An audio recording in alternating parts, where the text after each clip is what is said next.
IPR awareness workshops and seminars in same sector, that is the electronics and IT sector.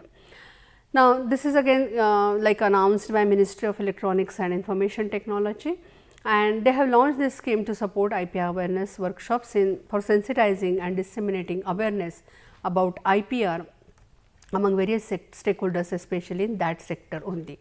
Now, it is a good thing that they are expecting to create IP awareness, so that at least they can the individuals will go for IP filing.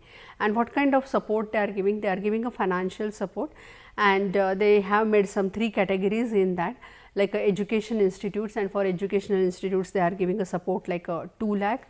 If industry bodies are there, then for CI and NASCOM or that kind of, for them they are giving a support like 3 lakhs.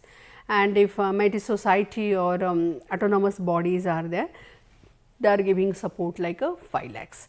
So, this kind of a financial support they will give for organizing workshops and for IP awareness. And yes, there is a particular procedure, they have clearly given that procedure, and they are also given the list of documents to be uploaded when they are going for that particular proposal. So, you have to propose that thing, and they have given the format for proposal, some undertaking, then they have given a terms and conditions. So, probably if you visit the website of this schemes, government schemes, probably you will get that all forms and details how that particular payment will be made and what are the requirements for the proposal.